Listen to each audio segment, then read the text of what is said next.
talk about your activism, talk about the way in which they framed you in that case, and then also talk a little bit about your pardon from Trump.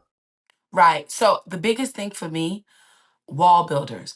My best friend, she kind of ushered me into it, but I like history. I always liked it even in school. I love social studies.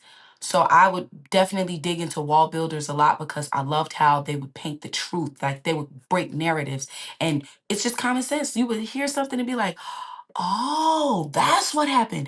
And the Slave Act.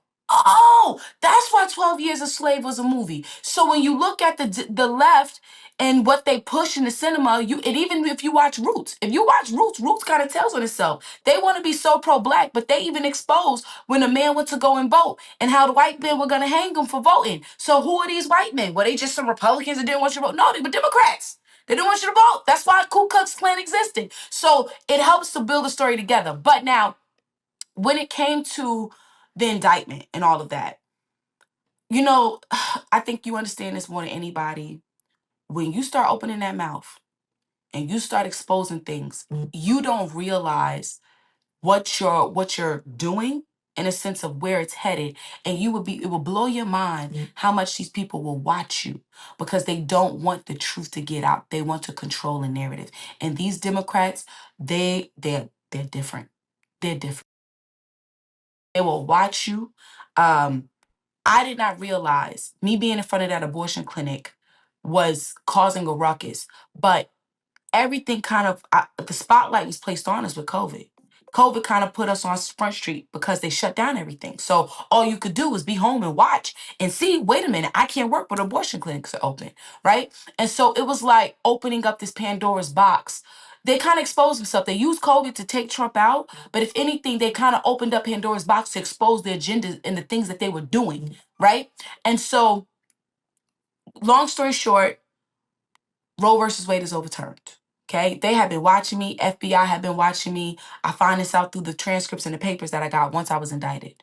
Once Roe versus Wade was overturned, they started in the Biden administration. They started to do a roundup. They were rounding up all these conservatives. They didn't care that they was 75, 80 years old. They was throwing them in jail, and it was left and right. I'm hearing my friends' doors are getting kicked in. Pastor friends I know from Operation Save America, doors getting kicked in, and my husband is just like, babe, I feel it, like for you. By the end of the year, I'm indicted. And the only thing that saved me from my door getting kicked in was because I had grown favor with the FBI agent who would come and visit me based off of January 6th and me being there. So, I mean, from then on, they had the ball rolling. Oh man, the movie exposes how I didn't have a fair jury, how most of the jury people selection were all pro-choice and pro-Planned Parenthood, how people knew Flip Benham, um and how the judge was so cruel, the judge was so ruthless to me. And I'm gonna give you an extra tea. I found out because we're investigating the case, they submitted my sentencing to the judge a year before I even went to trial. It was a lynching. Wow, that's Bevelyn, I can't wait to watch this movie. And you mentioned at the beginning the short form website for people who want to watch it. Where do they go? Tell us the website, and we'll close out. WatchPardonMe.com. Go stream it, and also churches are screening it, so you can find a church near you that's screening it or stream it at home.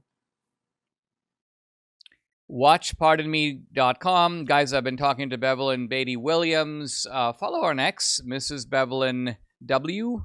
Bevelyn, it's a great pleasure. Thanks so much for coming on.